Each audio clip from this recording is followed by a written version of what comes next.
Kicking up dust on a rick house floor. Charred oak whispers we can't ignore.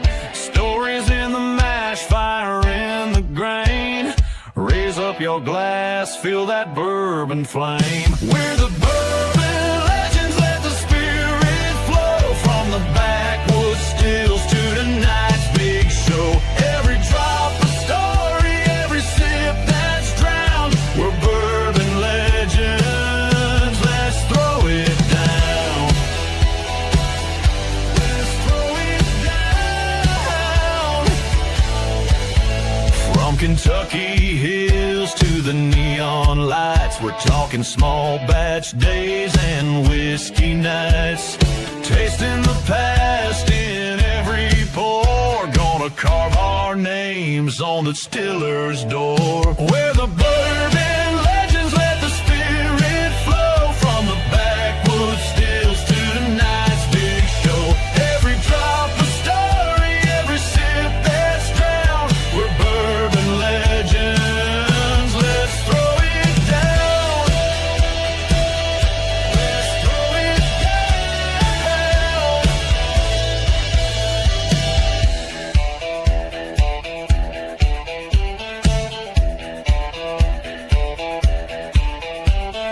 Raise 'em high, feel the fire. Clinking glasses, lifting higher. One more toast to the ones before and the legends we're making forevermore. We're the Bourbon Legends, let the spirit flow. From the rick house walls to your front row. Every drop a story, every sip a crown. We're Bourbon Legends, come gather round.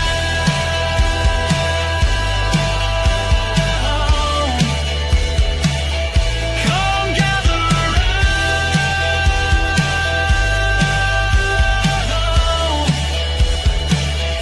Come gather round.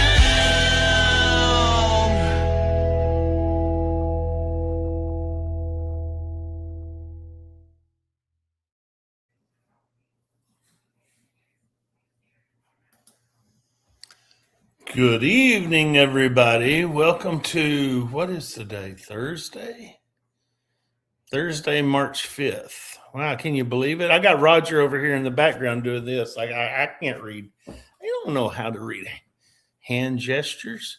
And that one that he's pointing, he's doing one now where he's got every finger down except his middle one. I don't know what that's supposed to mean either. Guess we're going to have to question him when he gets in here. But anyway, I think spring has sprung. I know this weekend we're going to have to spring forward one hour. This may be the last year that we do that. I can't remember if that's what it is or not. But yeah, Brass Eagle Blind says you're number one. Yeah, that's what that means is I'm number one, huh? Well, I guess it's better to be number one than be number two. Speaking of number two, that would be the man, the myth, the legend, Roger Randall. He is number two in my book. What's going on, Roger? Not much, brother. I was just trying to let you know it's a fifth. Oh, I thought you meant it was the first. Yeah. Well, you know, on our end, if you look up there in the left-hand corner, it says March 5th. So, Yeah, it's been a week. It's been a week. It has been a rough week for you and the family. It has, and Thursday, the day is the day that I usually kind of wrap up my loose ends on this show, and today I was so swamped I didn't get to do anything. So everybody's going to enjoy no graphics tonight, or no. We might throw a little trivia in, but we are going to give away some sample bottles tonight. And speaking of trivia, we'll bring in Will. What's going on, Will? I don't even know what day it is. I don't even know what day it is. It's the 5th. I know, but that doesn't mean anything. I've worked so many days now. I don't know which day is which. Is it nighttime, daytime, morning? I don't know. Well, it'll throw you for a loop next Monday when you wake up, or Sunday, I guess, when you wake up and it's, An Is it hour time later for than that you shit thought it again? was. I absolutely despise daylight savings time. I cannot stand it. Leave the freaking clock alone. Just leave it alone. See, It's really hard if you have animals because Oh yeah, we can adjust, but they really don't have a damn clue. yeah. A cat's used to getting fed at the same time they get fed. You know, doesn't matter what my clock says. That's true. They're gonna be pawing on Hey, the door. I have a question for you guys. Since I yeah. didn't get any news out, I had to look some up. And have you heard that Four Roses is coming out with a 21-year-old? Yeah. Yeah. I saw that. I How can't much you think imagine what that? the price is going to be. I was going to say, how much you think that's going to run you? You know, more than what we can all afford. So probably never going to see a bottle of it. Now Just you like better that. hold on there. Who says that I can't afford it? Well, okay, more than You know, I have me made and some Will bad. can I have afford. made some bad decisions on a long day of drinking during the day. Sounds like Aren't those Sunday day poor drink. decisions? Or those are that's bad decisions. Poor decisions, like POOR, poor, Yeah, poor man poor. decisions. Yeah. Anyway, we do have some exciting things coming up. One is we're going to take over Old Glory Distilling this weekend. Some of us are going to be coming into town Saturday. I think some are going to be coming in Friday, and most of them are going to be leaving on Sunday. So, I don't what are get you to shaking go. your? I I know don't because get you to got to go. work. I'm Hey, sad. I'm just lucky that I'm going to get to go. We're some of the privileged few that are going to be able to go. Yeah. Yeah. All right. Hey, let's get right into it since we don't have any news. Let's bring in Russ from Blacksmith Artisanal Distilling. Hello, Russ. How are you? I'm good. That's a mouthful, isn't it? Well, you know, it depends on how much you've been day drinking. We also briefly accept Blacksmith Distillery. Blacksmith okay. Distilling. I don't know. I like the artisanal spirits. That it has a nice ring to it. Means that it's made by hand, right? Indeed it is. Before we get Scratcher started, of love. Russ, I do need to let everybody know this is kind of like the old Pee Wee Herman thing where they had the word of the day. We do have a word of the day. It's the drinking word of the day. And tonight, the drinking word is going to be anyone? Rhinoceros. Craft. Oh, probably better go with craft. That'll probably get Figured worked it in out. more. There we go. Okay, so, woo, boy, first nip of the night, and I haven't had a nip in quite a few days. So, all right, here we go. Yeah, well, you know, sometimes it goes like that. All right, so moving right along, Russ, if you don't mind, would you like to introduce yourself to our audience and just kind of give us a backstory of how you got into distilling, what led you down that path? Maybe, you know, things like that. Interesting Absolutely. little tidbits. It's kind of a fun story. So certainly, first of all, I'm Russ Broker. Glad to see everybody here tonight. Hope you're enjoying yourself. I am one of the co-founders and co-owners of Blacksmith Distillery, or Blacksmith Artisanal Spirits. We are based out of Loman, Missouri, the whopping huge town of, 400 or something like that for population. In central Missouri, about 15 minutes southwest of Jefferson City, if you need something to judge it by, but pretty much smack dab in the middle of the state. And our distillery is located on our family farm of 106 acres. I am the fifth of 7 kids, and our father, he's been gone now about a year and a half. He's from a town called Frankenstein, Missouri, and virtually no one on the planet knows where that is or has ever heard of it. It does have the distinctive fact that it's the only town called Frankenstein in all of the United States, which is a rarity on its own. So his father was a blacksmith, and he also owned a sawmill, and he used to make everything that they needed. You know, back in those days, you did that. You didn't rely on other folks. So he used to have a still, and he'd hide it underneath the sawmill pile, not just for keeping it out of other people's viewing, but, you know, the heat from a deteriorating sawdust pile was very helpful. So we found out late in life that my dad had always wanted to recreate his father's corn whiskey recipe. So for his 70th birthday, the brothers, there were 5 boys, 2 girls. One of my brothers has since passed.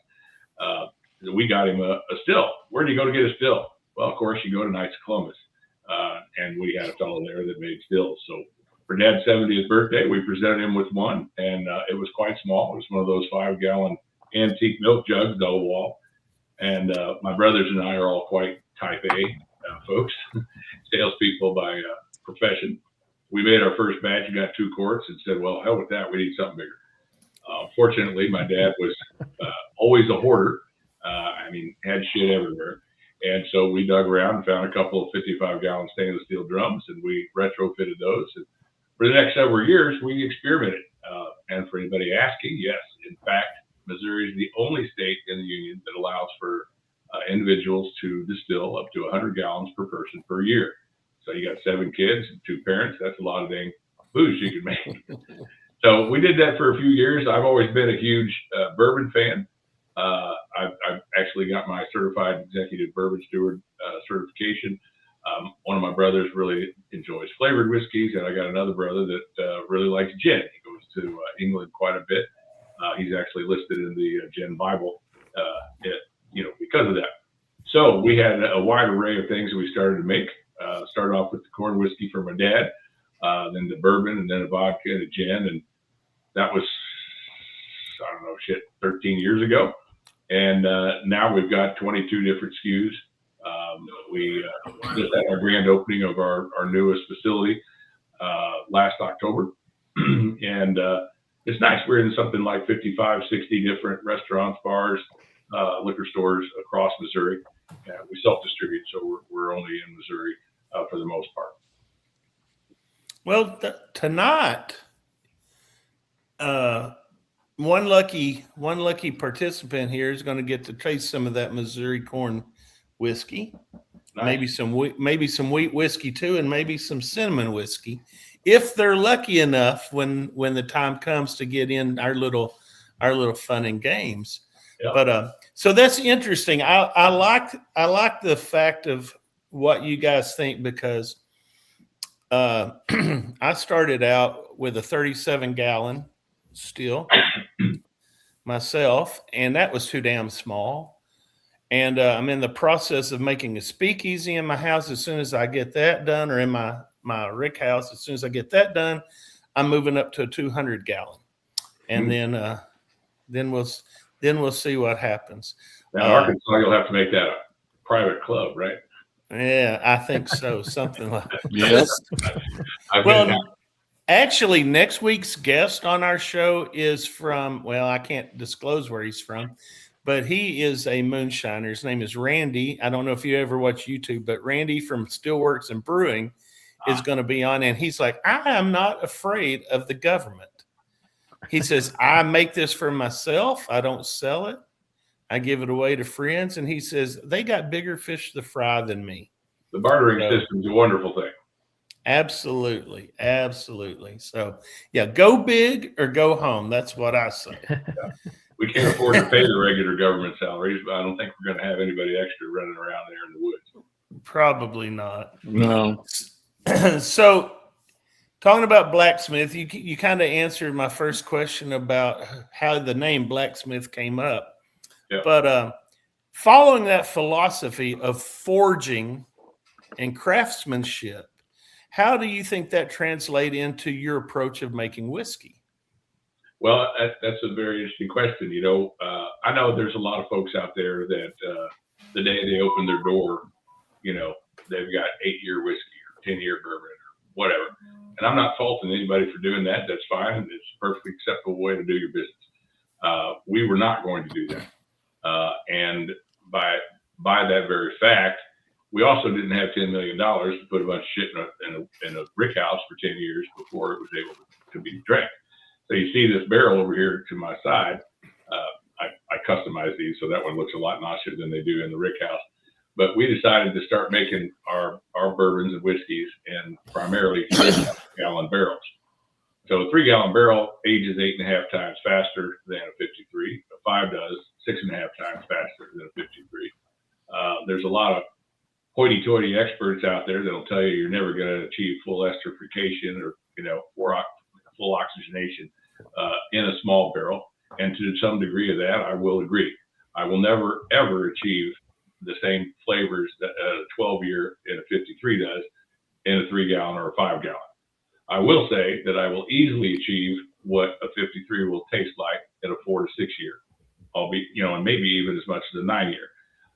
So there's a lot of science behind it, a lot of things, reports and facts that people have put together over the years that have talked about the small barrels and the aging and how that works. A whole bunch of graphs and charts that people probably don't want to see, but I'll tell you, and you'll get to try it very soon. Our Distiller Select, which is our first ever Missouri straight bourbon whiskey. I do feel as though I need to explain to any viewers what that means by Missouri straight bourbon whiskey. That means that the corn came from and was grown in Missouri. That means that the mash was mashed in Missouri. That means it was distilled in Missouri and it was put into a barrel made in Missouri. Far stricter regulations than it is for Kentucky straight bourbon. Kentucky straight bourbon actually only has to be aged 1 year in Kentucky, by the way. Doesn't matter where your barrel came from, by the way, or your corn. So, not that I'm pointing fingers or anything, but so you'll get to taste this Distiller Select that is 3.5 years in a Missouri 15-gallon barrel from McGinnis Brothers in Cuba, Missouri. It's now a good time for us to all enjoy a swig of that. Poor Will is going to have to pretend because we couldn't get it to Will, but they don't love me enough.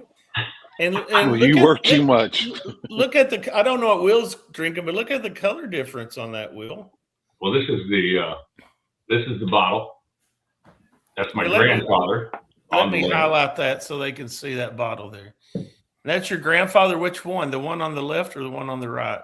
The one without the hammer in his hand. So your left is probably my opposite, but okay.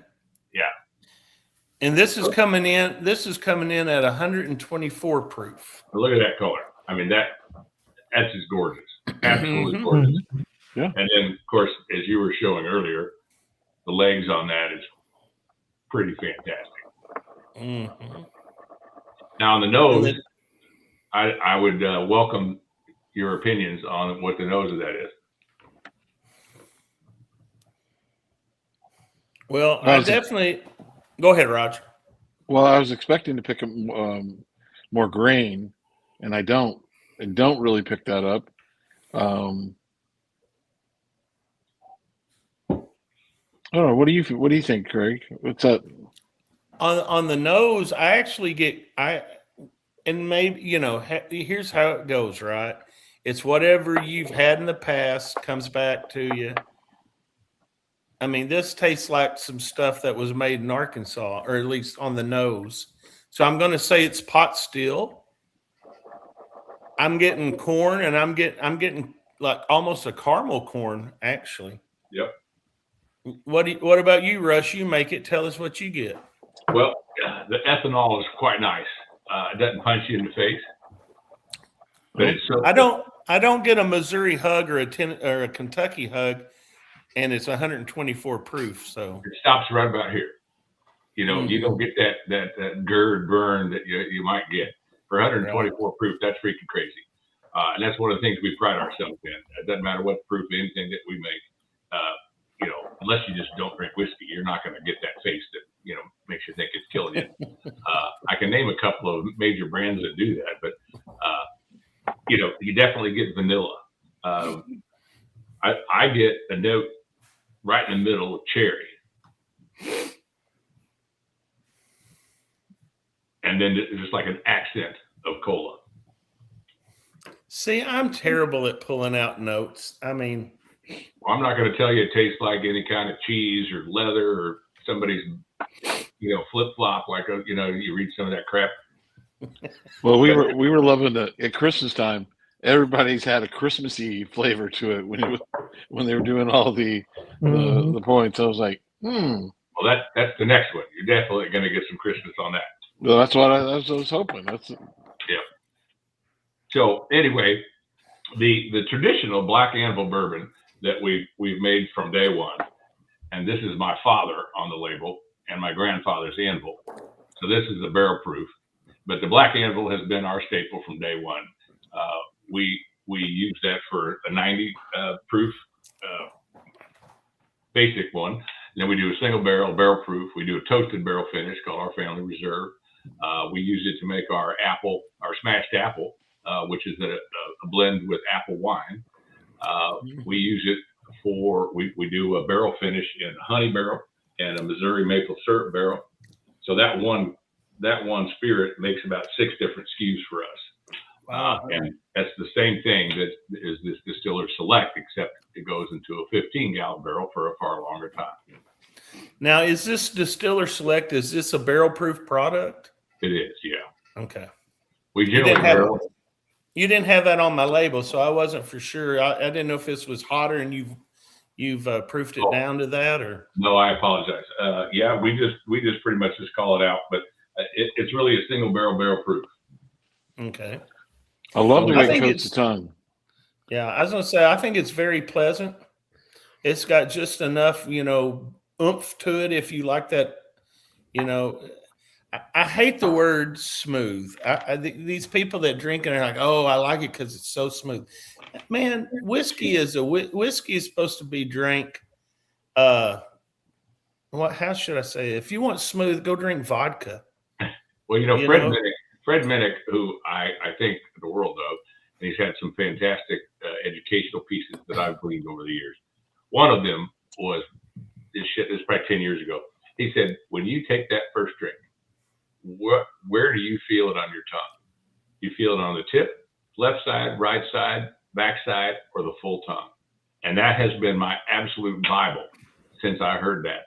If one of my products, a bourbon, doesn't feel on your full tongue, I didn't make it right. Well, that one definitely does. It coats the tongue and coats the mouth, and has doesn't drink 124 at all. No, not at all. Not at all. And you got a full body flavor. So the 78, 12, 10 mash bill is a little misleading. That's the same thing Elijah Craig does. And I'm a huge fan of Elijah Craig, huge fan of Heaven Hill. So glad they never sold out. That's the side. But that 78, 12, 10, a lot of folks would say, well, that's way too much corn. It's going to be really, really sweet. But, if you've had any of the 99-1 corns from MVP or anybody in their light whiskeys or, their 12, 15-year, 17-year stuff, it blends so nicely. So I really like that mash bill is just beautiful. It gives you a depth of flavor as well as a sweetness, and it really touches nicely on the vanilla notes. Hey, I have a question for you. I'm going to post it here. Jeremy Monroe wants to know, is that distiller going to be at the Missouri Bourbon Fest this year? In Herman? I presume that's what he means, in Herman, Missouri. Yeah, probably Herman, Missouri. We've had 2 barrels of that dumped so far. I anticipate there will be a third upcoming. So I have to say, I believe so. I cannot promise. It is not an unlimited thing. It's quite rare for us. Yes, in Herman. Yeah. I thought Herman was the wine capital of Missouri. I didn't know they had a bourbon Yeah, so there's now 5 distilleries in Herman, Missouri, and one of them, the Copper Mule, has put on, I believe it's been 3 years. This will be the 4th year, if I'm not mistaken. It's just a hell of a festival, and it's all Missouri. But there'll be people from 5, 6, 7 states there, wall to wall. Tickets sell out in no time. It's an excellent event to come to. And do you know what weekend that is? It's August something. Oh, so it's good and cool when you're there. Oh, it's about 135 degrees down there. It's really nice. People are walking up and down drinking, bourbon that's been in the sun. It's really lovely. Good for your health. That brings me back to a forgotten question I had for you. When you were talking about your grandfather or whatever kept the sawdust over it and all that. Yeah. On these small barrels that you're doing, do you usually leave those on the ground, or do you actually elevate them in a actual rick house? Like August 1st. I'm sorry. August 1st. Okay. It's the Missouri Bourbon Festival. So we have a blend of things. So we use semi-trailer for a lot of our barrels. The original 1950 dairy barn that was our distillery since we started prior to our new building had a grain bin, and we built racking in there, and it was elevated as much as it would be on racking there. Some of the larger barrels are on the floor, but yeah, it's a mix. Nobody wants to lift a 15-gallon barrel up, so those Imagine not. Yeah, those are on the floor of the trailer. So the next question I've got, you kind of hinted at the mash bill a little bit when you were talking about the same as Heaven Hill. Yeah. Are all of your products the same mash bill? And what do you think about when you're designing a mash bill? Is it the grain, sweetness, the spice, mouthfeel, or is there something else? Outstanding question. No, they are not all the same. The next one that we're going to do is polar opposite of this.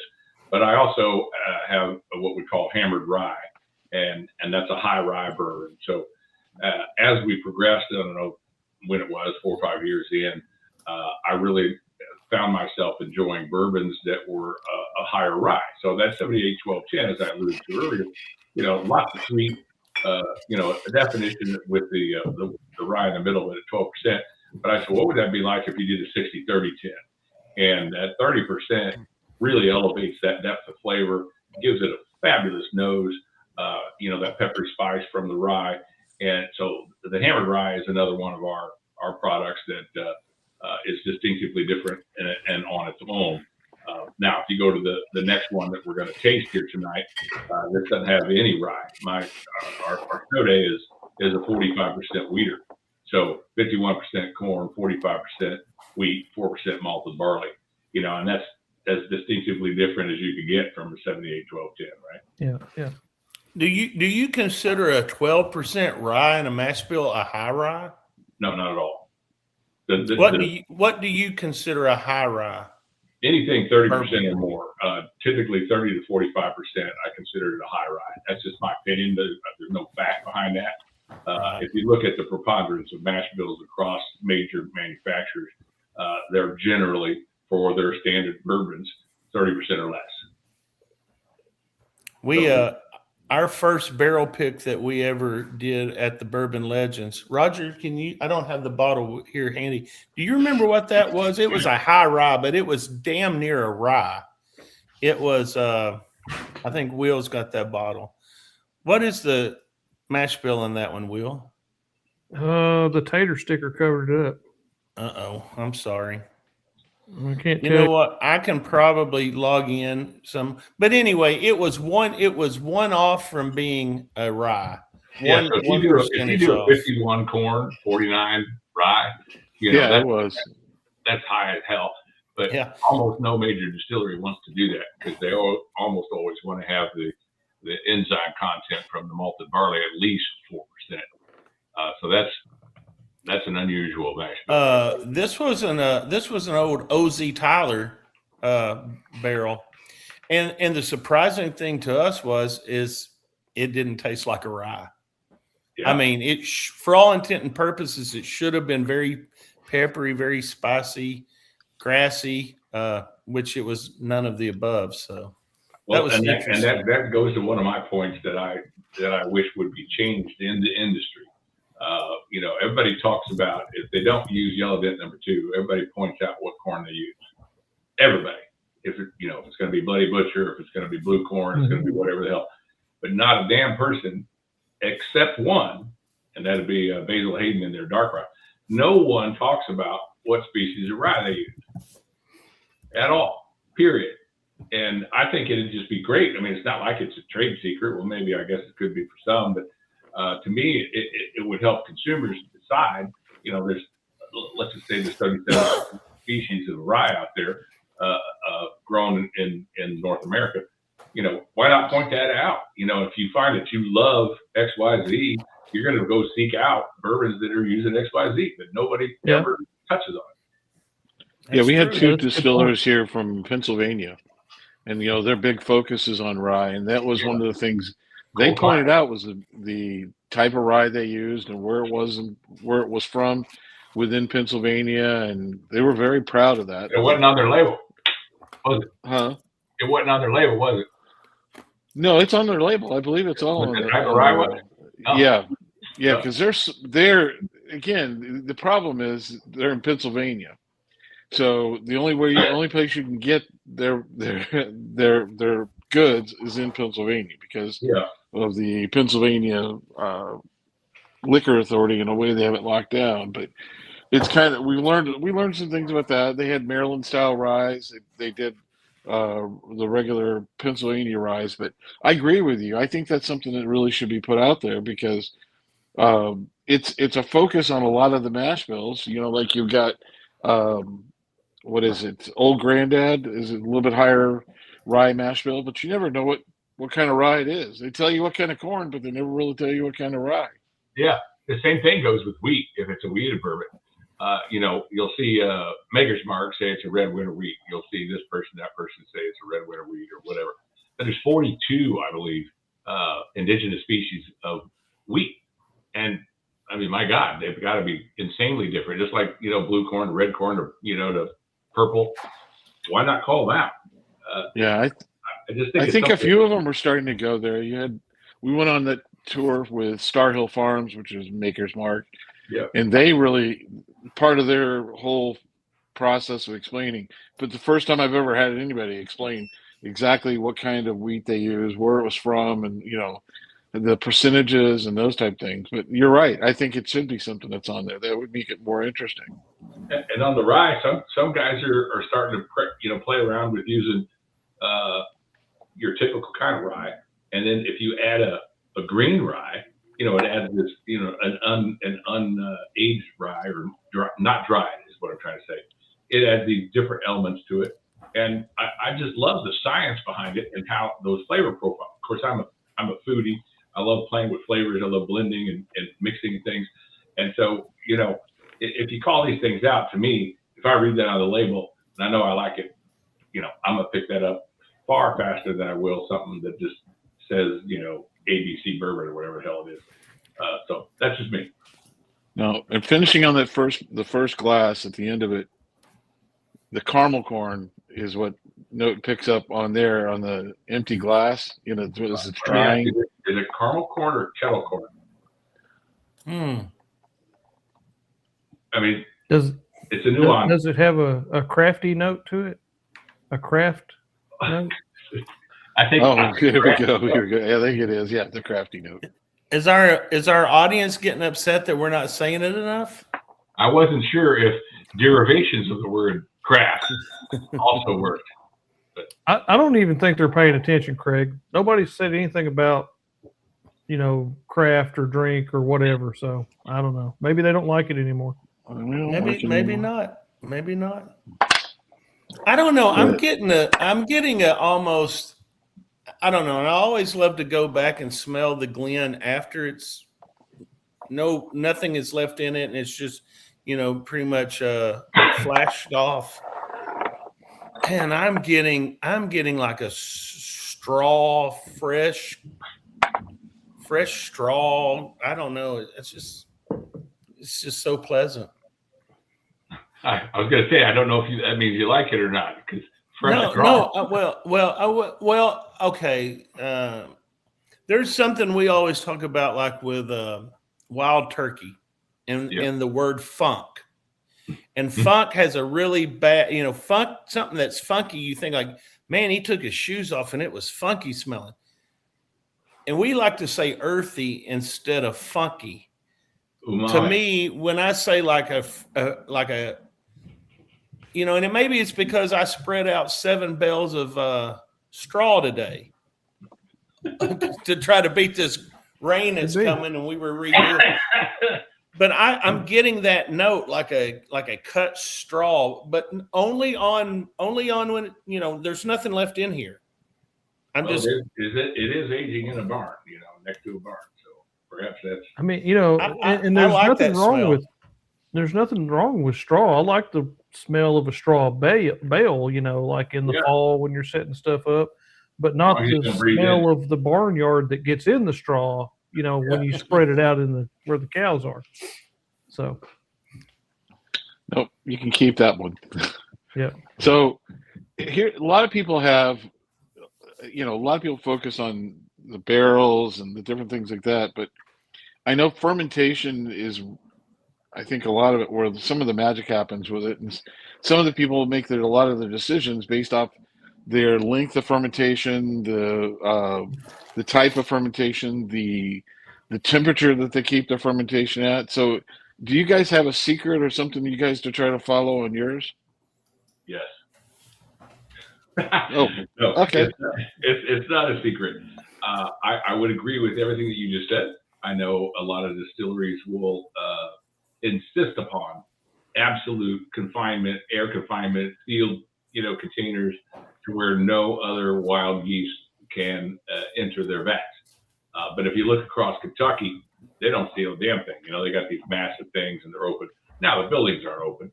But then if you take that to some of the fun breweries, craft breweries, they're opening their windows because they've got an apple orchard nearby, and the yeast that comes naturally off of those affects things so dramatically. We don't have anything that cool or fun to say. I mean, yes, our distillery is on my family farm. We run cattle, we cut hay, and so our fermenters are open. So is there a possibility there could be some wild yeast? Yeah, absolutely there is. But we're big fans of Firm Solutions. Patrick's a brilliant guy, and we really like them. Now we experiment and we blend them. I'm not going to tell you what we use, but we do a blend of things and nutrients and enzymes that we feel really draw out the flavor profile that we're looking for. But if you think back to historical times, no one, they thought fermentation was magic. They didn't know how that happened. Yeah. We concentrate on it as everybody does production wise today, and really try to pinpoint that to certain ones that are within a certain temperature range, generally 85 to 95 degrees Fahrenheit, and we try to keep it within that, and it's worked out well for us so far. What's your length of fermentation? How many days? Because that's been a interesting thing I've heard over the last few months. We've got people that go from 3 days to, what was the one gentleman, 35 days or something like that? Yeah, it was. I'm like, how do you keep the yeast alive that long? Yeah, ours is born out of necessity. So we only are open and we only operate on the weekends. So our batch, we pitch yeast on Sunday night, period, and we distill sometimes Friday, Saturday, or Sunday. So it's always going to go a minimum of 5 days. Oftentimes it's nearly stalled in 4 days, but you generally get a little bit more that 5th day, 6th day maybe even. So that's just out of necessity of how the operation works. It's not something that I'm, that we're just bustling down saying 4 days, God, we're gonna. Oh yeah. And with our new facility, we're doing grain on, which we had never done in our previous 6 years. So that's bringing out some different earthy notes, if you will. So we're playing with that as well. In the comments, a lot of people are talking about craftiness. So, cheers, guys. Cheers. I have to pour some more. Which bottle should I choose? Well, actually, I poured the Snow Day. So if you want, we could talk about that one. Let's talk about that, but I'm going to ask you before I say a dang thing. I'm going to ask you guys to give me your comments on what you think when you taste that, because that's pretty much unusual. The Snow Day? Indeed. I'm going to go out on a limb and I'm going to say something here, and I don't know whether I've screwed up because I've got the Devil's Forge cinnamon whiskey next to the Snow Day. Indeed, you do, and I know where you're going. So go ahead. But I'm getting a cinnamon on this. Have any of you four had any of the Brazilian Amber on a finished whiskeys before? I have. We have. there's 12, 13, 14 of them out there. 99% of them use a high rye bourbon or a standard bourbon mash bill for those. I decided when I first tasted Amberana Impact, this is an actual photo of my farm. That's our original distillery. That's a 118-year-old barn that since collapsed. That's where our new facility is. This was made from all hand hewn, no nails, all wood pegs. It was beautiful. I was just mortified when it collapsed. But anyway, so when I tasted Amberana Influence for the first time and researched it, I said, what the hell is this? I got to understand this. I found out that the 2018 Beer of the Year global beer winner was aged in a Brazilian Amberana oak cask. And I had a 1-inch square cube of it from the ADI convention. I took it home and threw it in a mason jar and put some whiskey on it. 5 days later, I opened it up and it punched me in the face. And I said, holy shit. I said, I need to understand this and I need to know what's going on. Well, again, I've already referenced I'm a bit of a foodie. I like to blend flavors and I like to understand flavors. I couldn't understand. I still today cannot understand why any of the other 15, 18 other manufacturers that use Amberana in their bourbons use rye. Rye is too sharp. It's too peppery. It's too strong. This is a 45% wheat bourbon, 51% corn, 4% malted barley. No rye, no pepper, nothing that's going to fight with that. So if anybody doesn't know what Amberana does, it's a baking spice note. You start with cinnamon, nutmeg, allspice. Some people get clove. And it's these beautiful baking spices that blend together. So that wheat bourbon on it, soft palate with this mild sweetness, it blends together so beautifully. I also chose to put in yellow birch. No one else does two species with their Amberanas. Yellow birch blends them all together. It gives you a nice finish right on the end of honey, just right on the throat. So these things blend together, and the one I sent you is 121 proof. I mean, that doesn't drink any higher than 100 proof, does it? No. Mm-hmm. I mean, it's beautiful, absolutely beautiful. How long did you leave Amberana in this? Well, I also chose after I researched it because there's a lot of Amberana can get crazy funky. It can be too much. It can smack you in the face, or it can taste sour. So I decided I didn't want to do any of that. And besides that, the Brazilian oak barrels, take you 30 days to get them. They're a controlled export from Brazil. They're just odd, and you got to taste them every single day. So I went with staves. I take the barrel, I dump out whatever's left. Traditionally, I've used 3.5 to 4 year wheat bourbon, and I put it in 5-gallon lots in carboys, glass carboys, and I do my blend of staves, some toasted, some not, and I put them in for 3 to 4 months. So at 5 gallons, 3 to 4 months ages beautifully, perfectly, repeatedly, and it's the best way to do it. I know there's people like I probably shouldn't name him, but gosh, what is his name? That YouTuber. I mean, he just totally poo-poos the use of staves. But I'm like, I'm not using these to age this. I'm using this to flavor it, just like Maker's 46 does. And they are perfect, and it's repeatable every time. And it's been my bestseller since the day I introduced it. I'm just surprised you leave the Amberana in there that long. I can't believe that it doesn't overpower it. Because again, it's just staves. A couple of staves in 5 gallons, and it's just perfect. If you hadn't have told me, I wouldn't have known.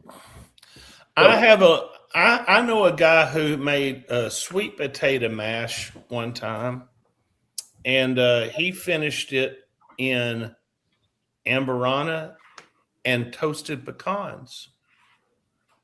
And that would be pleasant. That'd be very pleasant. It was pretty good. It was kind of like Thanksgiving in a bottle.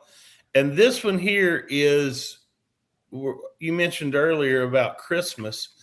Yeah, I can get those Christmassy fillings, cinnamon, nutmeg, from that. Yeah, right off the bat. And I struggled big time with the name because I didn't want, consumers are peculiar.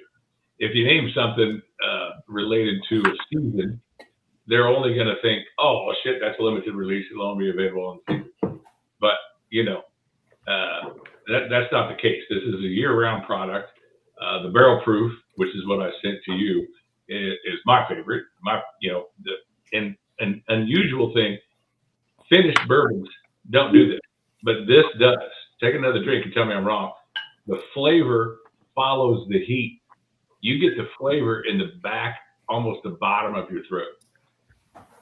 And I just think it's beautiful. I'm very proud of it. You tell me. It's good. Now, do you have that on your label that it's Amberon, or do people just taste it and they have no clue? No, I do. Yeah. Actually, Bruzel. That was the name I was trying to think of. That guy, he's got 1 million followers or whatever. He was in St. Louis when he did the Wood Hat review, and he picked my bottle up and he said, "Well, I've never heard of this before." And he said, "Oh, staves," and he just put it right down. And I was angry about that. It's not that you're trying to cheat the system. I'm not trying to add the age. And matter of fact, my next 2 batches are a 6-year wheat bourbon, and they're absolutely amazing. I wish I had them available to send you, but I didn't at the time. But that blend, and again, of the 15, 16, 18, whatever they're out there, no one else does a wheat bourbon, and no one else does 2 different wood species in the finish. And I think you can understand why it's so well received. Well, I've never heard of anybody using a birch, so that's the first for me.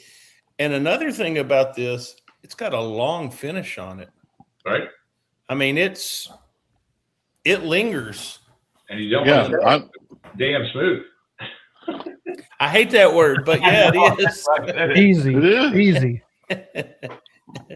Well, it's the craft. There's not crafty in it. It's not crafty. It's very, like you said, it follows it down, and it really is. If you hadn't told me, I would not have known. I would not even have guessed. Roger, I'm curious. Give me some notes. What are you getting out of that? I'm picking up the sweetness on it. I like the sweetness on it. I like the. There's something on the backside, like Star of Anise. That one, and what's the other one? My mom used all the time. My wife uses it at Christmas time. Is it cardamom? Well, yeah, she uses it in her little boiling pot. You know what I mean? She's got a little bit of cinnamon in there, a little bit of everything, and Cloves. But cloves, yeah, that's it. Yeah. Yeah. And the clove note is probably 20% of people get that. I don't myself, but I get the cinnamon, nutmeg, allspice, and then the finish of the honey. It's just got a nice warmth that kind of surrounds your mouth. And when I say warmth, I don't mean hot. I'm not talking about ethanol. I'm talking about spice. Yeah. Yep. And not Tabasco spice, not hot like that, but I think it's very damn good. Very different.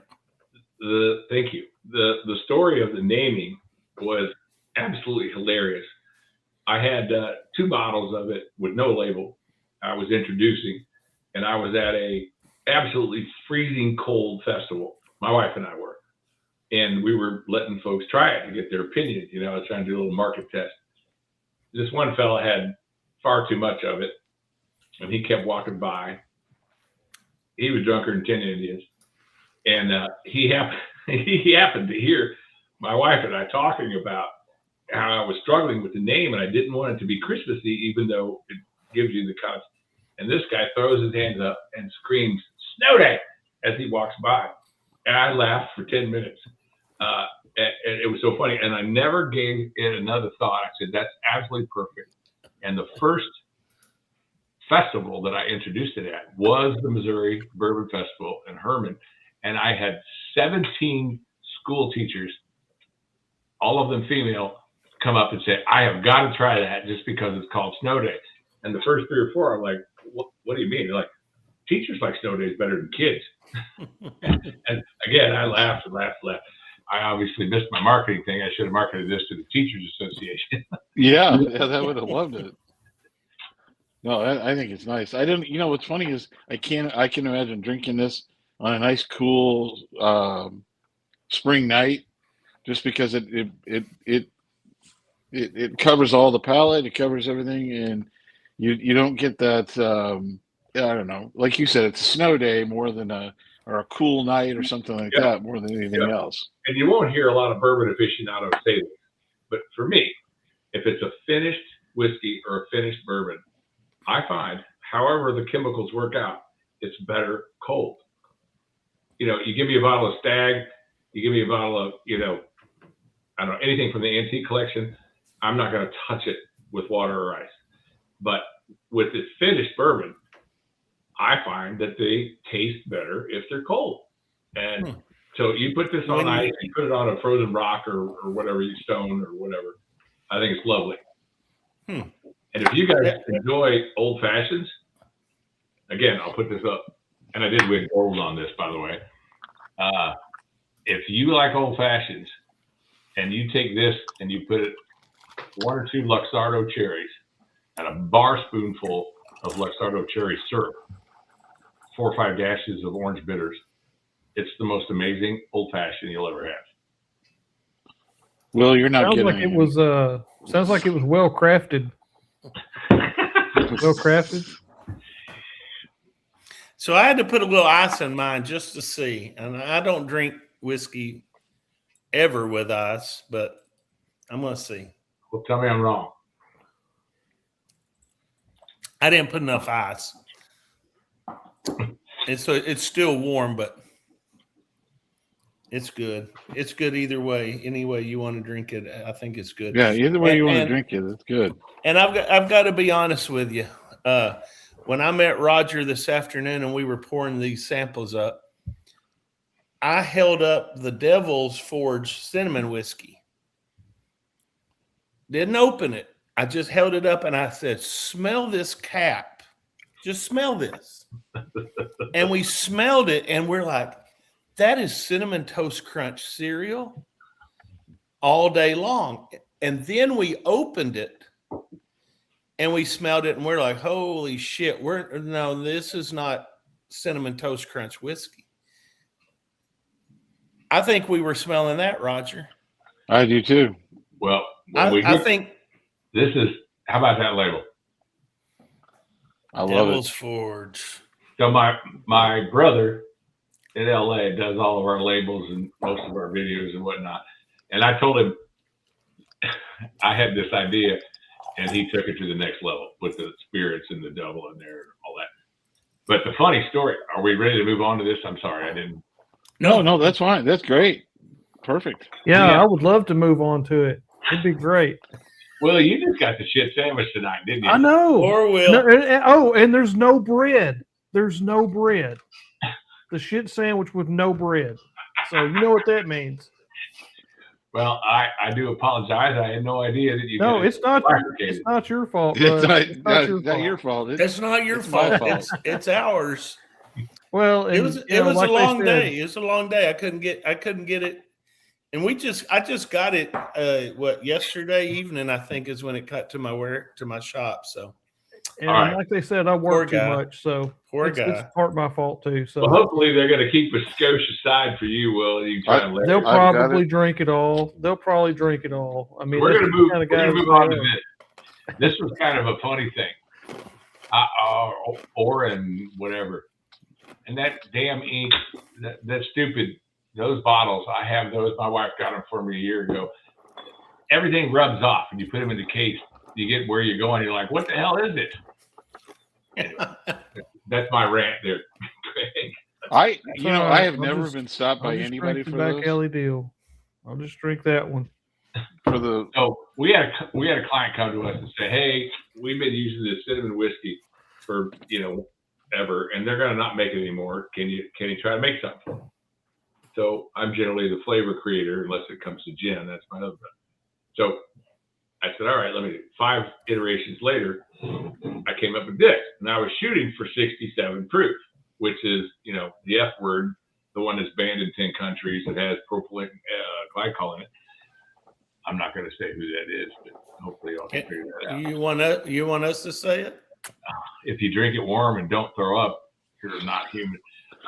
Anyway, The one you have to buy 8,000 gallons of it to get the BTAC stuff. Okay. right. They all know now. Shove it down your throat, and it's not even whiskey; it's pure ethanol. All right, so I wanted to make something real, because I mean, anything that we make with a flavor like our apple or our honey or our maple, it's real. It's not some bullshit Jolly Rancher like all of them use in Canada. So I wanted to come up with this, and I wanted to make it right. 3 different iterations. It came out 66.6 proof. So I changed the name to Devil's Forge. It was going to be Fire Forge. Anyway, it is used with our 100% Missouri corn, aged in toasted only barrels, corn whiskey. That's the basis. And I've got Saigon cinnamon and cinnamon oil in it.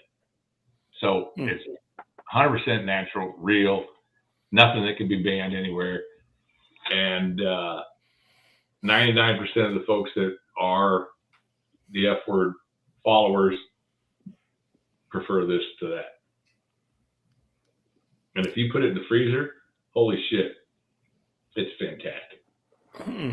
But it's only 66 proof.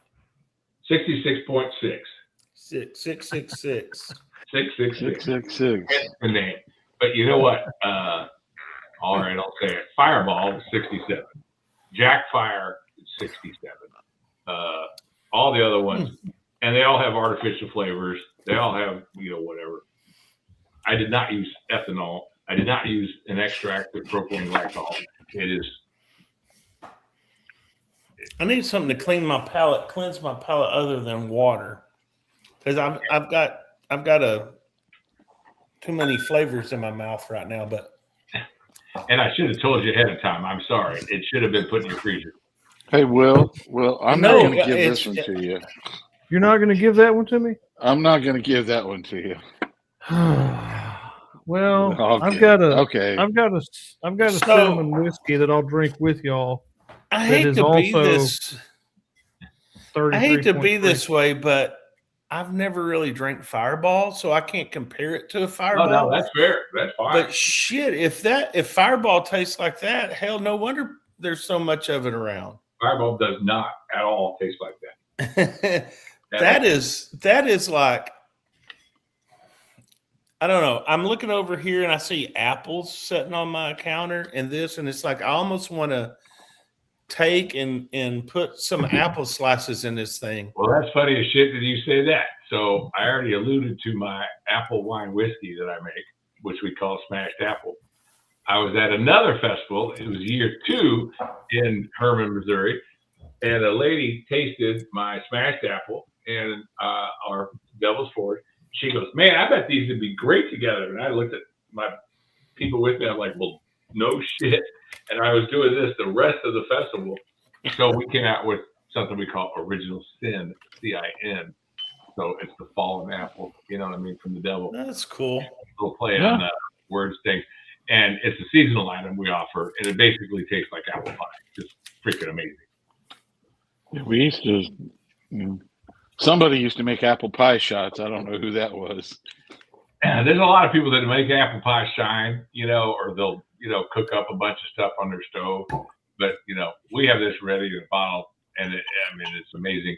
Yeah. Now that Roger says that about apple pie, yeah, that tastes like. Yeah.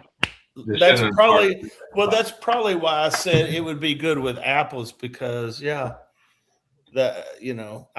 made apple pie, and all these people, I go to Mardi Gras every year, and these people are like, try this apple pie, and it's nothing more than Everclear with some cinnamon and shit put in it, and I'm like, no, try this apple pie.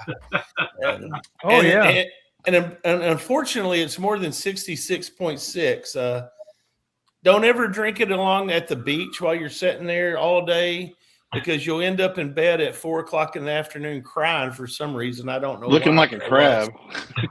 Yeah. Not a green crab, a red crab. A red crab. No green crab. Not a green crab. Not a green crab. Yeah, we're going to have to. Good. Yeah, that's a whole nother thing. Well, You're going to have to look into the green crab whiskey that's out there. That's, Yeah, We that's just something. we just recently introduced a blackberry whiskey, not a blackberry cordial, an amaretto whiskey, and a chocolate orange whiskey that tastes just like that little square chocolate you get at Christmas with the orange Oh inside. yeah. So we're using our standard 90 proof black anvil for each of those three. So it's not that cloying, thick sweetness like, if you get a Di Janeiro amaretto. This is a flavored whiskey. So those have been very surprisingly just taken off. So Kevin lives up in St. Louis or in the area, and he's saying that the cinnamon is anything but crafty. I think he wanted to drink, but yeah, it's good. I don't know that I understand the comment. Or I are we supposed to just drink? Is that what I that think means? It's just a I drink, think I think he wants us all to drink. And Yeah, I think probably Russ has so. had your stuff somewhere. He's gotten your or Kevin does. Kevin's a fire chief up in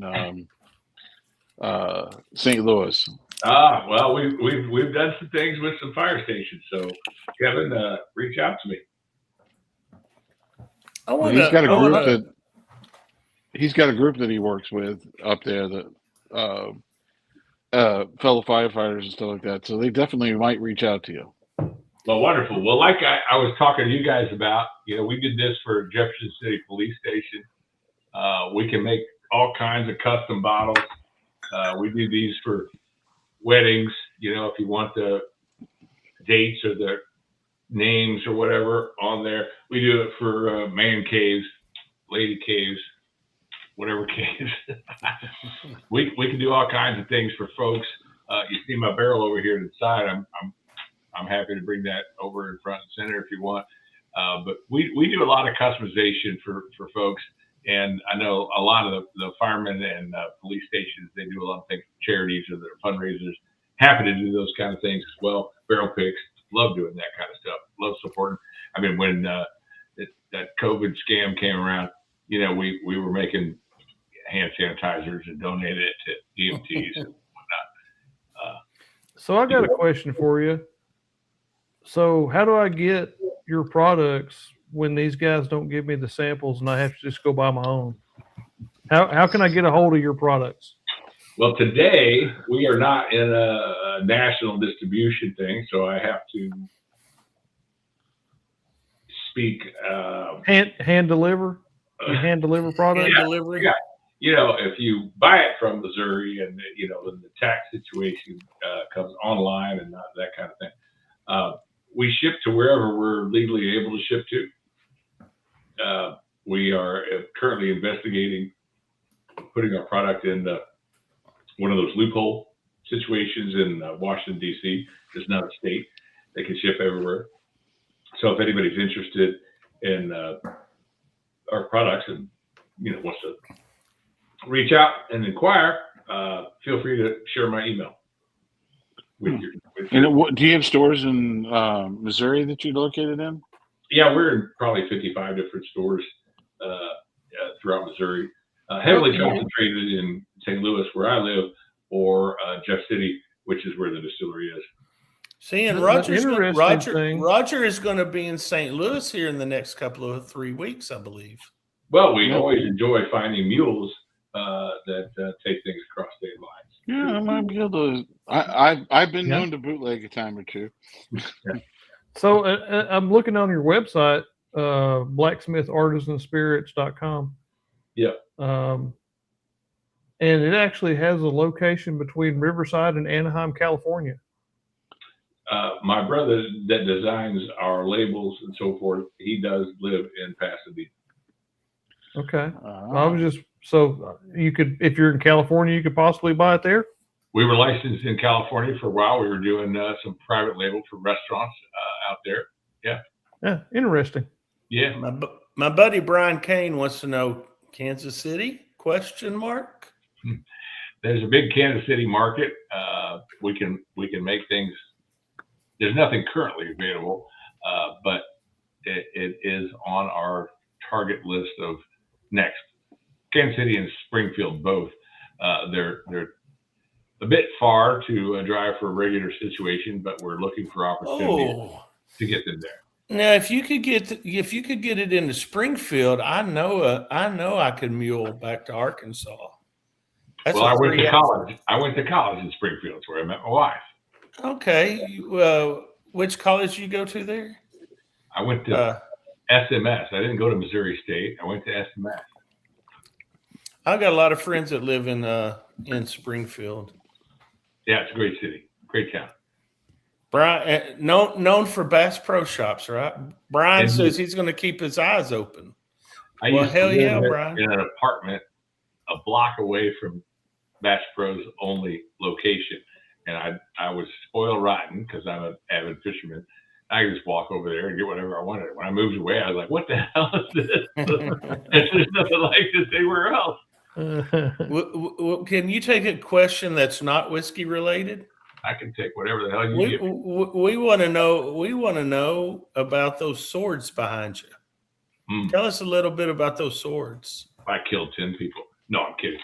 That sword cut. This double-handed sword, I got from my one brother that passed.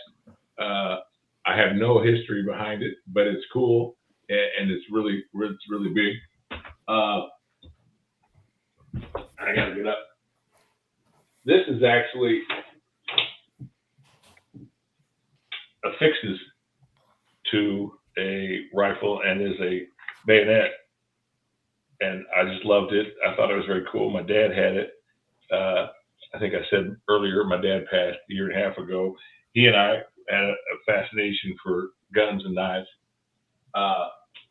This one, I really can't give you a lot of history. It also came from one of my brothers.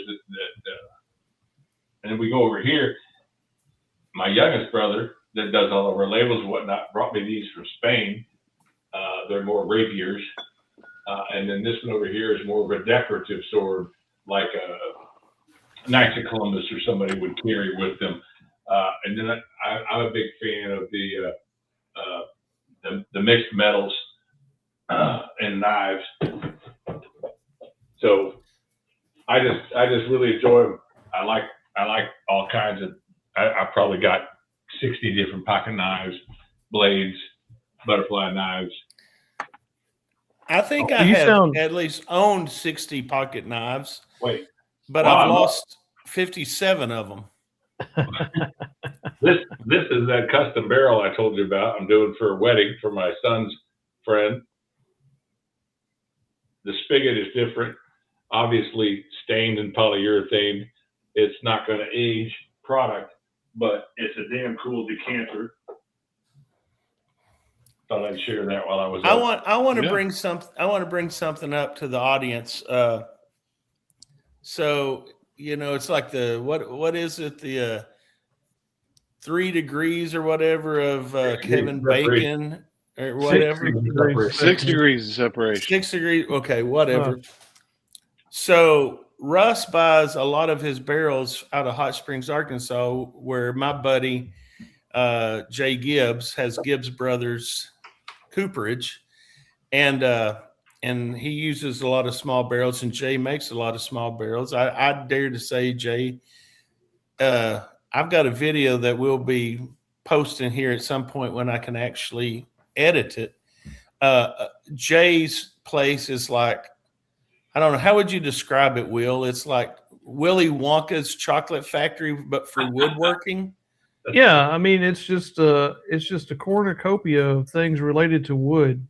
Yeah, I mean, metal rings and old machinery that they can't get parts for anymore. They have to have it machined and all that.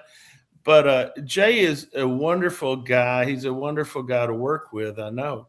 And so, Russ, when you do your barrels, like what sort of char level do you use?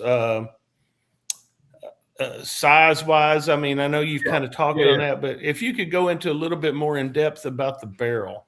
Happy to. I had a lot of very strict requirements that when I was looking around, and a lot of folks would say, well, you can't really be that picky when you're trying to do what you do. And what I mean by that is, when we started, we said we're going to use 3 and 5 gallon barrels. 10 and 15s came later because we just weren't making it that much. I mean, we went from we had a 55 gallon ton and a 55 gallon still, and you don't get a whole lot out of that. So I wanted to find somebody that had a 14, 16% humidity in their staves. I wanted to find somebody that could toast prior to, and that could offer multiple char levels. And I came across Jay, who's an absolutely fantastic guy. I love talking to the guy. I'm ashamed to admit that I have not met him face to face, but I would love to. I believe I'm one of his largest customers, and have been for years. But he makes fabulous barrels, and we love the flavor that we get out of them. He's just been great to work with over the years. But as things progressed, and I've explained to him over the years, I want to phase out the 3 gallon. I want to start using just 5 and 10 and 15, and then eventually stop using 5s and just use 10 and 15. But the time limit of aging is, astronomically important. So when Jay and I talked, he'd tell me where his staves were coming from, and he'd tell me what he had. And I'd ask him about the provenance of them, and that's important to me. I didn't want staves coming from Mexico. Damn sure didn't want them coming from outside the United States, and he never would do that. He's always like, oh hell, almost everything he's ever gotten from the Ozark Mountain Range, which is going to be Missouri, Arkansas, and maybe a touch into Kentucky, and they have been just phenomenal. And as you can see from the finished ones, when you can make it look that pretty, I mean, it really talks about how beautiful it is. But when you got that very first drink of our Distiller Select, it had a unique note. It had something you hadn't tasted anywhere else. I'm going to go out on a limb and say that the 3 of you guys have tasted a fair amount of bourbon. Our Black Amble whiskey, our Black Amble bourbon, has a unique note. If I try to put it in a blind anywhere in St. Louis, there's no chance. No chance. Every single person that's had my product knows it's a Black Amble product. I mean, it's just got a unique note. I can't explain to you why, but it just does. And it pains me anytime I have to go outside of and use something other than Jay's product. His craftsmanship with machines that are 100 years old and the detail that he puts into each barrel is just amazing. Going in that shop, I was just taken back in time, and I loved every minute of it, seeing all of it. It was great.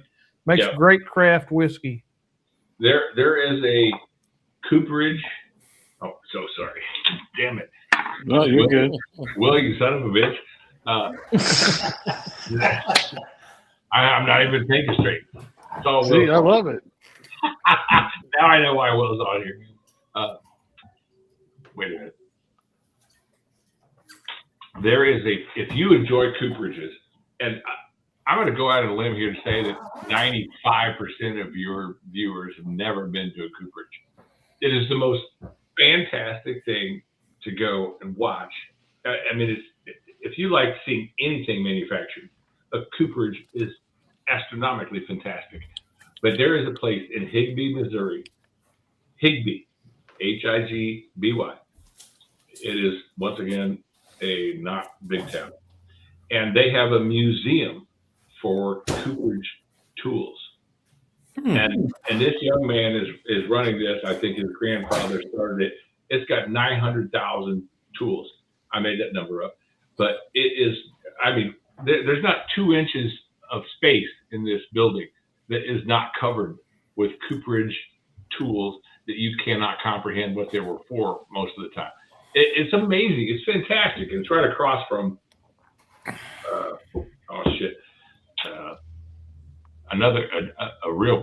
a large cooperage that his grandfather used to own, and then they sold out to Silver Oaks. There you go.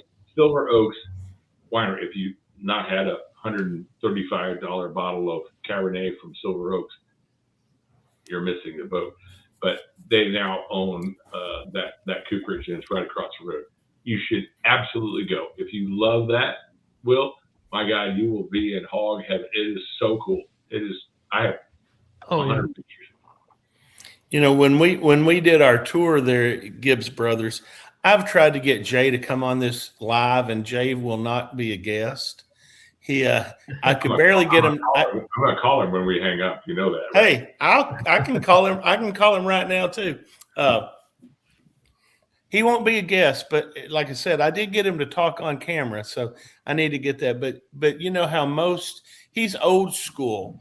You know, I mean, he's not making them strictly by hand, but you know, one way that he gets those staves, I mean, the rings on so tight is he toasts the wood prior to, you know, where a lot of people will steam, you know, put them on steam or whatever and all that. Oh, he's just totally against that. Let me touch on that for a moment. I watched I was involved with a conversation with the folks from Michter's. I don't know if you guys like Michter's. I love their products. They're fantastic. Yeah. They have a strict regulation for 14% humidity in their staves. They don't want it to vary more than 1 or 2% from that. They talk about multiple different things. They have a maturation expert that is different from the rest of their people, which I applaud. And you should have in a facility like that, and something that's large. So when I started talking to him about that, Jay, and he goes, well, and he starts chuckling. And he goes, I've always done that. And I said, wait a minute, what are we talking about here, Jay? Because I'd already been doing business with him for a year or so. And he said, well, if you're dealing with, you know, a barrel that size, you know, it's and you want to bend those staves and you want to manipulate those staves. If you've been to something like ISC and they're only doing 53s, it looks easy. You know, you throw a cable around, you throw a hydraulic around, you bend the stave. Jay's like, that shit isn't real. You know, I mean, if you're doing a 3 or a 5 gallon, those staves are very small. So I toast them all to manipulate the bend mechanism in those staves. And I just sat back and kind of laughed to myself for 10 minutes, you know, thinking, well, he's 4th generation cooperage. He knows what the hell he's talking about, but he's not proud. He's not a jerk about it. He's just matter of fact about it. And I was like, I missed the boat on that, you know, and I felt like I was stupid asking him that. And it was great. I mean, it was freaking great. I think the guy's awesome.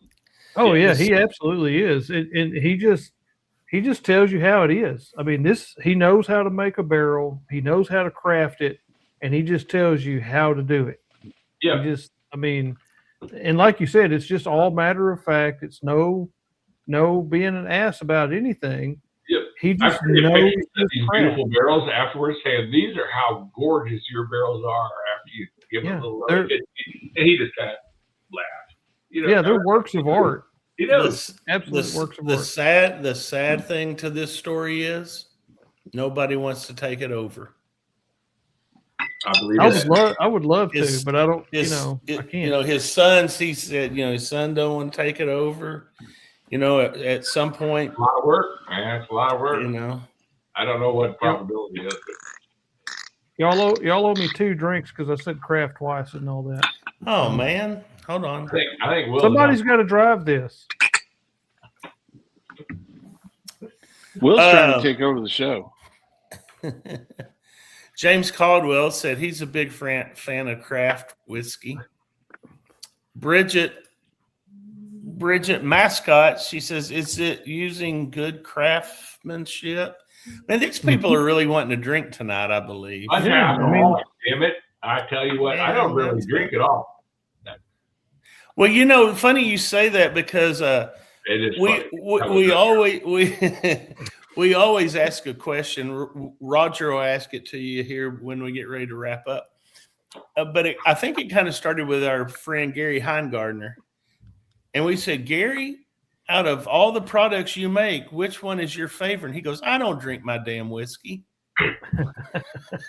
That's exactly what we did. We were like, I've spent make more it. time with Gary Heingardner, I think, than any other distiller could say. I spent a year and a half with him trying to help him sell his distillery. I'm 35 minutes from him. He and his master distiller, Ryan, I love those guys. We've done so many things together. It's just fantastic. I mean, Gary's just awesome. Love him. His wife Katie, Gary. they're great. But I'll tell you, on this note, when we started, I didn't start a distillery or wasn't part of it with my siblings, so they don't get butthurt, to drink our product. And I told people, I'm not going to drink my product because I'm the only one that has a business degree and accounting, so I'm the default CFO. I'm not going to do that because it's going to mess up my inventory. Well, 3 years in, I created this. Created this. And that shit went out the window. That's my daily. That's all I drink. I love it. It's fantastic. I like it room temperature, cold, pour over my hand. I think Russ just answered the next question, which was, out of all of the Blacksmith products you've made so far, which one are you most proud of? But I guess we know now. We know. Yeah. And so the other question I had for you, and that I always ask is, besides your own stuff, is there a pour that you drink off the clock that you enjoy, that you will hunt until you're at the end of the earth and to find it, to make sure that you always have it available to drink? There was a lot of definitions in that question. I'm going to step in and bifurcate it a bit. I absolutely freaking adore William LaRue Weller. It's the greatest juice that's ever been in my mouth. It is. Can I say the F word? I don't think so. Yeah. Yeah, If you no, want. we don't- If you We want. don't fucking care. Absolutely amazing. I mean, God damn, it's good. It is so good. It is so good. As an aside, Stag Junior, it's not called that anymore. Stag. I love that. I mean, I could do that as a daily if it would. When I could get it at $60 at retail, it was brilliant, amazing, and it's still good. 133 to 134 proof. Never had to put a piece of ice in it. Never had to put a piece of water. Nothing. Amazing.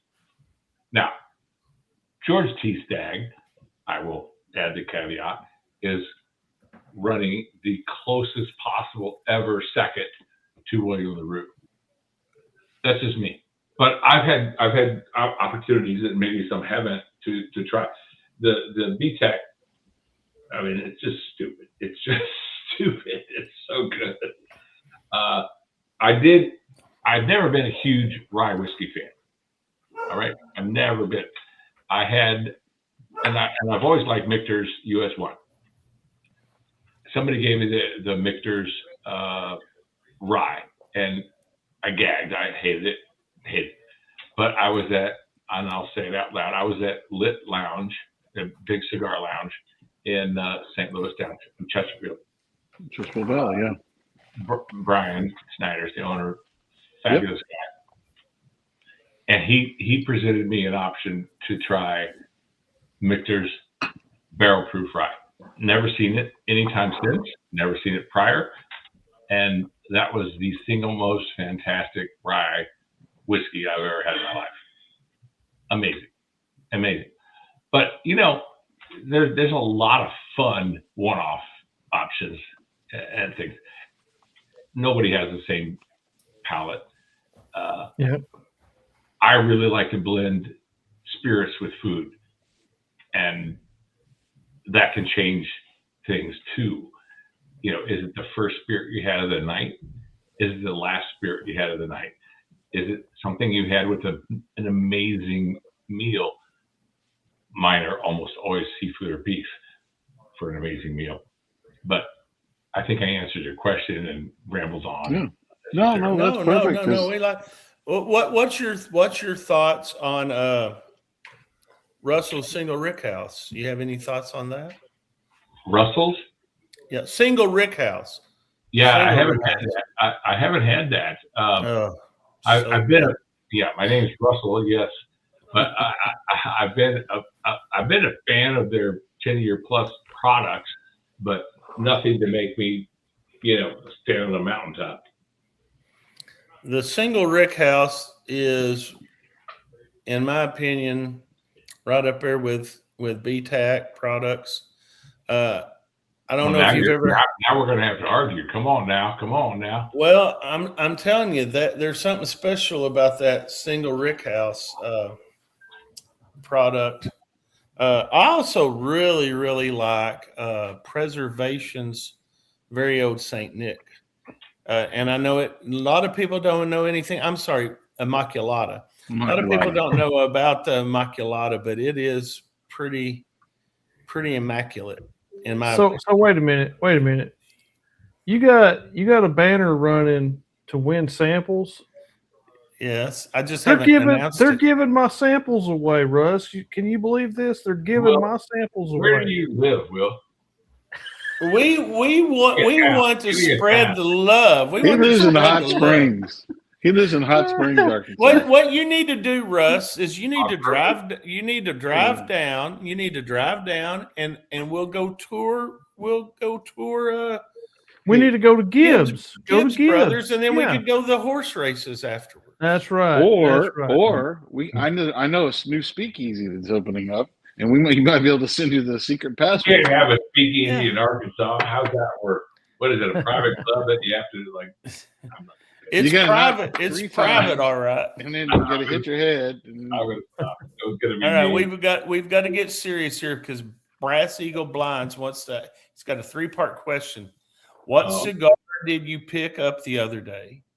Did you smoke it? And if so, what whiskey or drink did you pair with it? That sounds like an inside question to me. That sounds like somebody that knows you. Yeah. Indeed it does. And he's being mean because any of you three smoke cigars? I actually do not. No, we do not anymore. This is a fabulous, one of the world's greatest cigars come from Cameroon, if you don't know. A lot of people like to say Cuba has the best cigars. That's bullshit. Cameroon has the best, no question, cigars. A lot of their sticks are $120, $130 a stick. A stick. I picked up one from a particular place in Washington, Missouri called 898. And I am anxiously looking for the right opportunity to smoke it. But I have not yet, Doug. Yeah, we got one of our hopefully future guests that's in Honduras now, going on a tour of some of the places there. That's becoming a real big thing. Well, I'm a little surprised that they're bringing people over. Don't smoke cigars at all. I mean, bourbon and cigars are an absolute marriage. Even if you don't smoke it, now a lot of people is going to scream at me here, but I like to chew tobacco. If you put a fine cigar in your mouth and it starts watering, and you can just chew on that while you're sipping a beautiful. I've done this all over the world, and oh my god, you guys are missing out. You don't have to smoke them. I mean, you get your. I had to give up the smoking a few years back, and that's fine. Get you a small Robusto, dark Maduro, dip it in your bourbon, and just chew on it. At the beach, I chewed on it, and I got damn high on the damn nicotine because I'm not used to it. And then you got turned into a red crab, not a green crab. Yeah, there's a great deal of health factual information out there that say that nicotine is one of the greatest things for your health. But that's a huge deviate from where we are tonight. Well, if we go down that rabbit hole, a cigarette has so much shit in it. Terrible. Yeah, and a cigar is basically tobacco leaves. Yeah, there's no just artificial rolled up. There's no bad stuff in it. Yeah, a premium cigar. Yeah. Right. And any of you three? What we do? What I do? I accidentally. Do any of did you something. three have joint pain? Where did we go? There we are. Roger. Craig's screwing stuff up. So you guys are all probably my age. Do any of you guys have joint pain? I got a knee that bothers me every once in a while. Yeah. All right, just for fun. You don't have to say a word tonight. Go on Amazon, buy a package. Hell, I got one here somewhere of nicotine patches. 2.44%, 5%, whatever. Buy it. Just buy a box. $8, $10. Your shoulder hurts, your knee hurts, your hands hurt, whatever. Put the patch on there, and I will guarantee you 100% that pain will stop within 2 hours. I've heard some people talking about that recently. It's unbelievable. I've done it. I put it on I put it everywhere. I'm not a doctor, but I follow a lot. We're deviating an enormous amount. Craig, That's it wasn't okay. my intent, but I'm telling every one of your listeners, call me bullshit, but try it, and then call me back and say thank you. So the whole point I've of this been is in pain for 17 years, and I've done everything known to man, and it works. So the whole point of this is that whiskey and cigars go well together, but don't eat nicotine patches and drink whiskey at the same time. Don't eat nicotine patches. That would be bad. But if you do it right, bourbon and nicotine is your friend and it's healthy. And tell your wife to shut up, leave you alone.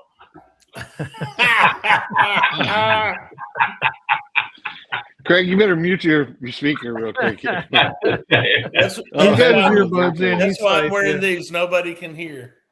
I hear you. So let's ask another whiskey related question. So, and everybody better have a drink for this one. So, where do you see American craft whiskey heading over the next decade? Do you see innovations? Is it stay more traditional, or is there something else that you see coming? Well, I have to preface with this.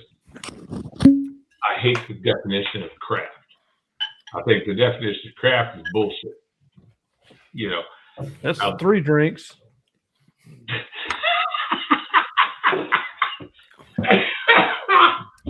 I combine 3 into 1 right there. Yeah, you combine 3 into 1, and the water does count as a drink. Hey, Water does count. Well, you got any of this? What is it? You got any of this? No, they didn't. Not They yet. didn't give me any of that. They've got all that. Man, We're working on it. We're gonna are get you it like to a stepchild, Will? I mean, that's Well, hey, I'm the redheaded stepchild of this show. It's an so hour away. That's an hour away from everybody else. So I was able It's to. all- Get it, I was able to get it 5, 6 hours away. They couldn't do that. I mean, Will, I got just raise hell. yeah, Will. see, Russ, you Poor understand Will. my plight. You understand my plight. I applaud you. I've been in logistics for 30 years. I just don't accept it, Will.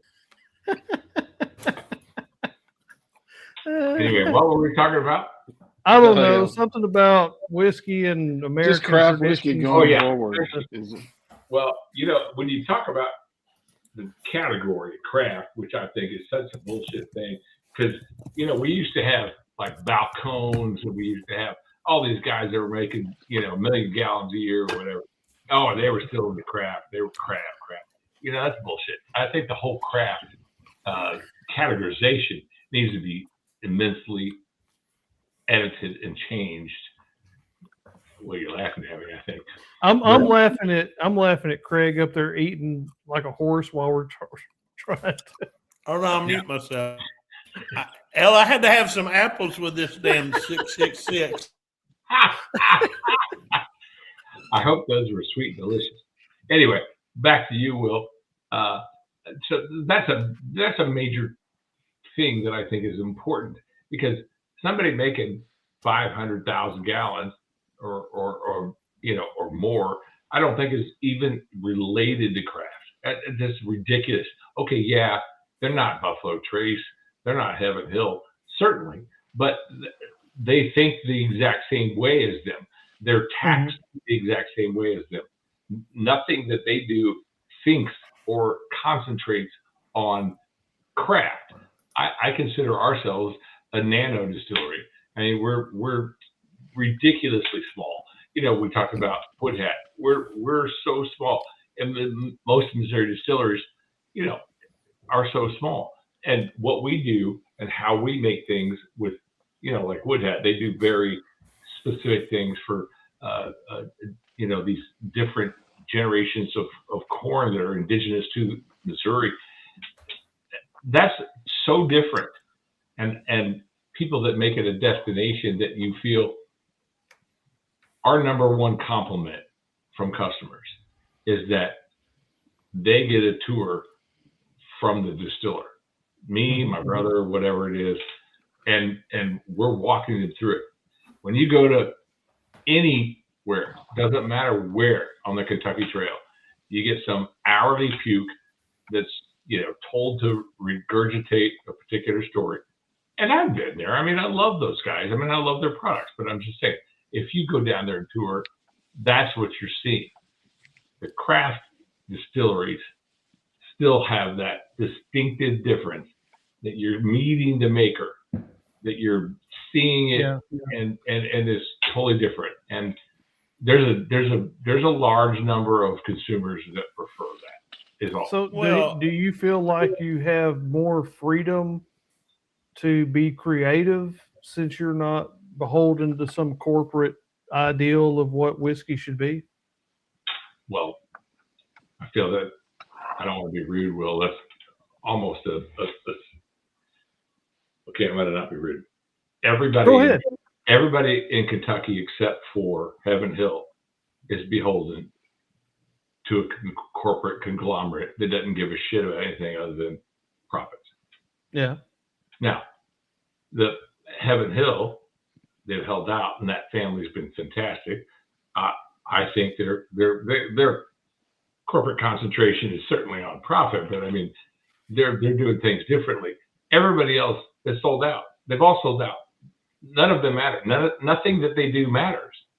I mean, you can't say it doesn't if you're owned by a corporate body telling you to do these things. So everybody in the craft industry that is not owned by private equity or somebody else is able to do what they want. Every one of us. So yeah, that's a monumental difference. If you don't like my product, if you think it tastes like dirt, you think it tastes like this, you think it like that, what are you going to do? You're going to say, hey, I'm not going to buy it again. And if somebody's not going to buy my product again, that's going to affect me. And I'm going to see it in my numbers, and I'm going to try to adjust. So every single craft distillery that's not owned by private equity, that's not owned by some other entity, is going to make their product the best way they can to be appealing to the best way to the masses, whether they're micro, nano, whatever. Well, and part of that too, and we've talked about this in some previous shows, pot still kind of has a bad name because most people have never drank pot still before. Craig, you've talked about this, and most of the craft distillers are making unique products that have unique flavors, and people just don't understand that they're drinking something unique. It's not that it's not bad, it's just because it's not like what they're used to drinking, right? Huge difference. Huge difference. Yeah. We alluded to the Bloody Butcher corn earlier. I'm not a fan. I don't like it. The flavor profile is something that doesn't hit my profile. Neely family loves it. You know, Gary at Wood Hat, they love it. I don't. It's just not. But there's so many other corns and different things that are appealing. And other people like it. So it doesn't matter that you can't make something for everybody. Absolutely, yeah. But the key really is, can you make a variety of things, quality, and small craft abilities that really that these people love this, these people love this. That, you know, we didn't ever start off to say we're going to make 20, 30, 40 different varieties. You know, we start off with 4. and now we're at 22 because I do these festivals and I want something for everybody, and my tables are bending because other distilleries have 4 or 5 products in it, and I've got 18 or 20 represented, and it's just such a different thing. So what I really have to say is it's all about perspective and what do you expect. So if you're visiting or you're visiting someplace, what do you want? Then these are rhetorical questions. Do you want 3 or 4 core products? Do you want it to only be rum, only be bourbon, only be this? Or would you like to come and bring friends or your wife or your kids or whatever and have this wide spectrum of things, all of which are made with heartfelt quality measures in place and for you to try them out? That's how I'd answer that. Awesome. No, that's fine. We can't hear you, Craig. Craig, you can unmute yourself now. We have 27, 30. We have 30 people watching, and we have 18 entries to win this. What do you have to put in to win it? Hashtag Blacksmith. Hashtag Blacksmith. Look, guys, do this. Even if you don't want to enter it anyway, and then just tell me, and I'll give Will your samples. Well, I'm going to just enter the hashtag Blacksmith so I can win my own freaking samples. Okay, go right ahead and do it. But then nobody can will say that's rigged because you never got them. I mean, Yeah, hey, go ahead. Well, you got my email address. This should be there. They're going to take care of me, Russ. Don't worry about it. They're going to take care of me. And we're going to make a road trip up into Missouri at some point, and we're going to hit all the distilleries in Missouri. So, or at least most. I don't know if we're going. I don't know if we can hit all of them, and we're going to hit a bunch of them. 3 or 4 day period. 20 or 30 of them, yeah. We're going to at least hit the craft distilleries up. There you go. There you go. All right, guys. We'll go from St. Louis to Kansas City, and wiggle our way back through down into Arkansas. All right, gentlemen, enjoy the hell out of it. You guys have a great night. Appreciate you. Thank you, sir. Really do appreciate it. Thank you so much. It's been a lot of fun. If you guys and gals are in Missouri, run by and see Russ on the weekends only, right, Russ? Or appointment. Or by appointment. And then one last thing, Russ, tell them to come up for the Barbecue and Blues Fest in Washington, where there will be a ton of Missouri distilleries there. I think you just did that, Brass Eagle Blinds. Indeed. All right, Russ, you go to bed or drink some coffee. Either way, we're going to give away your samples here for somebody lucky. All right, gentlemen. Thanks, Russ. Thank you, sir. Very much appreciate it. Thank you. Thank you. Bye-bye. Hey, and for everybody out there, if you haven't liked or commented or subscribed to our program, we really appreciate it because we forget to ask that. We get a lot of people on here, but please consider hitting that subscribe button for us, hitting that like button because it means a big difference for us. It'll help us keep this going. We're going to have other craft distilleries on the docket over this next. I think we're booked all the way through almost into May. We're going to have more than just craft distilleries. We've got some, like I said, next week we're going to have Rusty on. Hold on, it's not Rusty. Randy from Steelworks and Brewing. If you guys like to watch some fascinating things on YouTube, especially moonshine making, you've got to go over and you've got to check out Steelworks and Brewing. Randy's just fascinating, and subscribe and like to his page because next week we'll be simulcasting. He'll be simulcasting off of our show. He's really excited, looking forward to it. But we're also going to have some guests on later on. We're going to have on some guests that talk about the lore and the mystique of bourbon, who aren't distillers and don't own and don't have a dog in the fight, if you will. So we're trying to branch out and not just do distilleries, but we want to do bourbon, whiskey, rye related content. But And I did see Deer Ridge Distillery in the comments tonight. I saw that too. We need to try to And get them I've on. looked at their website already. So if they'll email the bourbonlegends.com if they're Absolutely.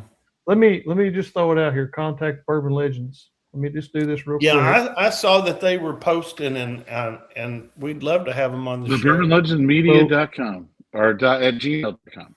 It's right there. It's in the comments.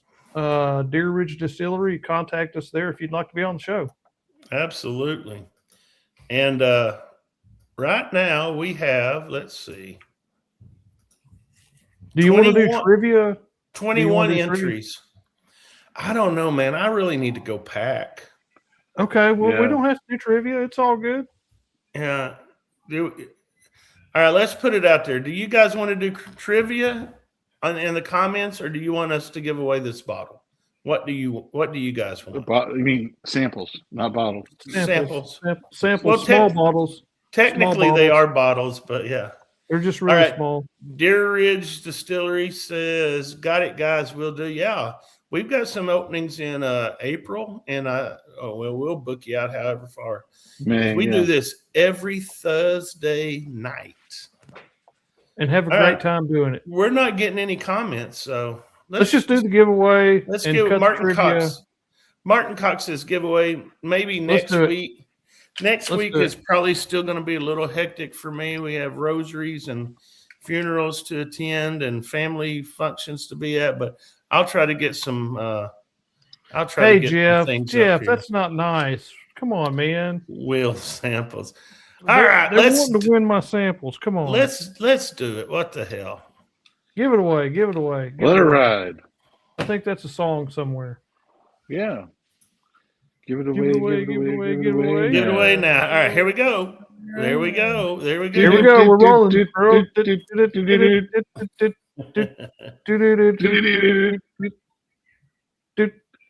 Ah, Brian. Winter 13. Here you go. All right. Brian Kane.